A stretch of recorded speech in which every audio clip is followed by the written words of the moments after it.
Halo Sobat Book Reading 12 yang berbahagia. Jumpa lagi. Kita akan melanjutkan pembacaan buku kita, masih dengan buku yang berjudul Jalan Rahmat Mengetuk Pintu Tuhan, karya Jalaluddin Rahmat. Pada episode kali ini kita akan membacakan sebuah bagian yang berjudul Mitos-mitos Waktu. Bismillahirrahmanirrahim. Ketika kita berhadapan dengan saat-saat pertama dan saat-saat terakhir, kita selalu dihadapkan pada anggapan-anggapan tentang waktu. Pada saat datangnya tahun baru misalnya, ada orang yang berusaha menyambutnya dengan cara-cara tertentu. Ia menduga bahwa tahun baru itu akan mempengaruhi nasibnya, baik atau buruk. Akibatnya, waktu yang pertama atau seperti juga waktu yang terakhir sering diterima orang dengan penuh kecemasan dan harapan. Mitos pertama, waktu membinasakan dan menguntungkan. Orang sering menganggap waktu sebagai sesuatu yang membinasakan, mencelakakan, membahagiakan, dan mendatangkan keberuntungan. Misalnya ketika seseorang tengah berada dalam keadaan sulit, biasanya ia akan mengatakan bahwa zaman sekarang adalah zaman yang rusak. Begitu pula ketika mendapatkan keberuntungan, ia akan menganggap bahwa waktulah yang mendatangkan keberuntungan tersebut. Terkait hal ini, Allah Subhanahu wa Ta'ala menyindir mitos ini dalam Al-Quran ketika Dia berbicara tentang Ad-Dahr. Dan mereka berkata, kehidupan ini tidak lain hanyalah kehidupan di dunia saja. Kita mati dan kita hidup, dan tidak ada yang membinasakan kita selain masa. Dan mereka sekali-kali tidak mempunyai pengetahuan tentang itu. Mereka tidak lain hanyalah menduga-duga saja. Quran Surah Al-Jathiyah ayat 24. Orang cenderung menyalahkan waktu, terutama ketika ia mendapatkan kekecewaan atau ketika ia tidak dapat hidup sesuai dengan standar yang diinginkannya. Padahal Rasulullah Shallallahu Alaihi Wasallam melarang kita untuk mencela waktu. Beliau bersabda, "Janganlah kalian mencaci maki waktu." Mengapa Rasulullah yang mulia sampai berkata seperti itu? Karena apabila kita berpandangan bahwa waktu menyebabkan kecelakaan dan keberuntungan, pada saat yang sama kita telah memproyeksikan diri kita ke dalamnya.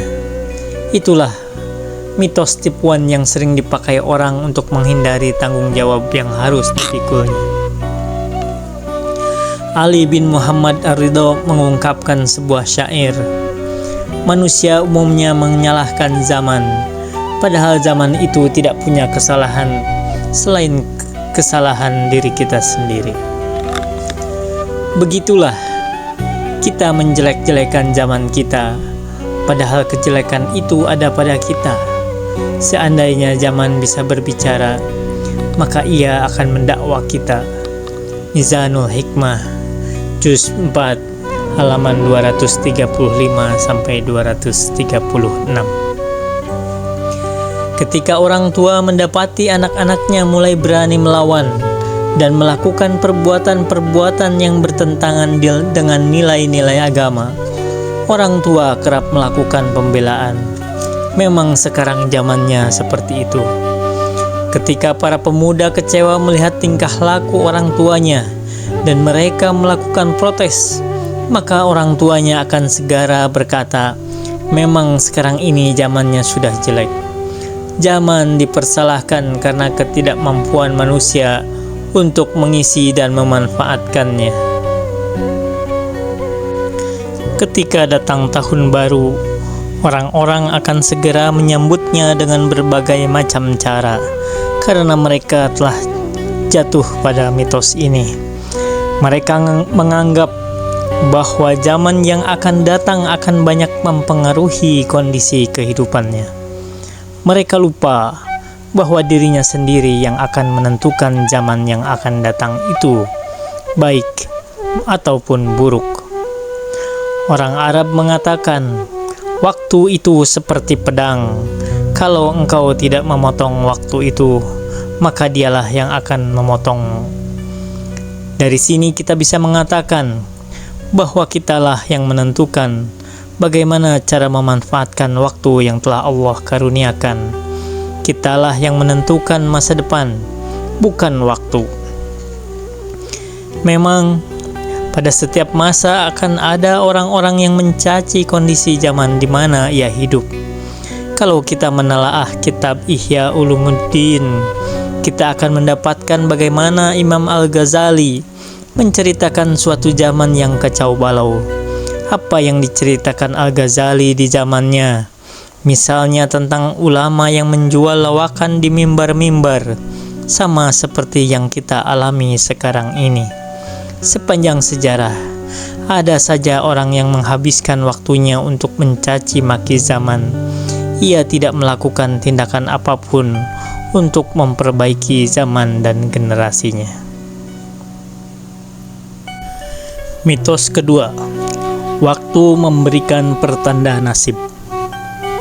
Anggapan tentang datangnya permulaan suatu waktu yang dipercayai sebagai pertanda akan datangnya suatu peristiwa juga termasuk ke dalam salah satu mitos waktu. Aneka peristiwa alam yang terjadi, seperti peredaran matahari, bulan, dan bintang, yang menurut ajaran Islam diciptakan Allah untuk menentukan tonggak-tonggak waktu, sering dijadikan orang sebagai pertanda akan nasib baik dan nasib buruk. Rasulullah Shallallahu Alaihi Wasallam pernah mengajarkan kepada umatnya untuk tidak mempercayai tahayul-tahayul seperti itu. Ketika Ibrahim putra beliau meninggal dunia, lalu pada malam harinya terjadi gerhana, dengan segera Rasulullah Shallallahu Alaihi Wasallam mengumpulkan para sahabat untuk menjelaskan bahwa sesungguhnya matahari dan bulan adalah salah satu tanda keagungan Allah Subhanahu wa Ta'ala. Terjadinya gerhana bukan karena kematian dan kehidupan seseorang. Perkataan tersebut beliau sampaikan pada saat orang-orang Arab menganggap adanya hubungan antara gerakan alam semesta dengan meninggalnya Ibrahim. Mitos ketiga, waktu itu berlimpah. Mitos lain tentang waktu adalah anggapan bahwa waktu itu berlimpah.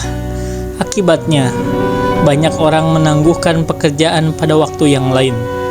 Ia mengira masih ada waktu untuk mengerjakan pekerjaannya. Perilaku menunda-nunda seperti itu disebut Rasulullah Shallallahu Alaihi Wasallam taswif, yaitu menangguhkan suatu amal untuk dikerjakan pada waktu yang akan datang. Islam tidak membenarkan perilaku semacam itu. Rasulullah Shallallahu Alaihi Wasallam pernah menasihati Abu Dzar, jauhilah olehmu taswif, anggapan bahwa waktu itu banyak. Engkau hidup pada harimu yang sekarang, dan engkau bukan hidup pada zaman sesudah itu. Andaikan ada zaman nanti seperti yang engkau alami, engkau tidak akan menyesal dengan apa yang engkau hilangkan pada hari ini. Biharul Anwar, juz 77, halaman 75. Dalam hadis lain, Rasulullah Shallallahu Alaihi Wasallam bersabda pula, bagi orang mukmin tiada henti-hentinya kesibukan datang kepadanya sampai maut menjemputnya. Sedangkan dalam Al-Quran, Allah Subhanahu wa Ta'ala berfirman, maka apabila kamu telah selesai dari suatu urusan, kerjakanlah dengan sungguh-sungguh urusan yang lain, dan hanya kepada Tuhanmu lah hendaknya kamu berharap. Quran Surah Al-Nasr ayat 7-8. Islam memandang waktu sebagai karunia Allah untuk diisi dengan amal soleh. Allah Subhanahu wa ta'ala berfirman, yang menjadikan mati dan hidup supaya Dia menguji kamu, siapa di antara kamu yang lebih baik amalnya, dan Dia Maha Perkasa lagi Maha Pengampun. Quran Surah Al-Mulk ayat 2. Kalau orang barat memandang waktu sebagai uang dan penambahan waktu harus dikorelasikan dengan penambahan uang, maka Islam menganggap bahwa waktu harus dihubungkan dengan amal saleh. Waktu yang kita miliki di dunia ini harus berkorelasi dengan amal saleh yang kita lakukan di dunia. Artinya, semakin banyak waktu kita hidup, harusnya semakin banyak pula amal saleh yang kita lakukan. Sebab Allah Subhanahu wa ta'ala menjadikan hidup dan mati itu untuk amal saleh. Oleh karena itu, dalam Islam, orang diukur bukan dari segi lamanya hidup di dunia, akan tetapi dari amal soleh yang dilakukannya. Allah Subhanahu wa ta'ala berfirman, harta dan anak-anak adalah perhiasan kehidupan dunia, tetapi amalan-amalan yang kekal lagi saleh adalah lebih baik pahalanya di sisi Tuhanmu, serta lebih baik untuk menjadi harapan. Quran Surah Al-Kahfi ayat 46. Islam tidak mengukur derajat seseorang dari lamanya waktu yang ia peroleh selama hidup, akan tetapi dari banyaknya waktu yang ia pergunakan untuk beramal saleh. Allah Subhanahu wa ta'ala berfirman, dan setiap orang memperoleh derajat yang seimbang dengan apa yang dikerjakannya, dan Tuhanmu tidak lengah dari apa yang mereka kerjakan. Quran Surah Al-An'am ayat 132. Wa ma taufiqi illa billah, alaihi tawakkaltu wa ilaihi unib. Wassalamualaikum warahmatullahi wabarakatuh.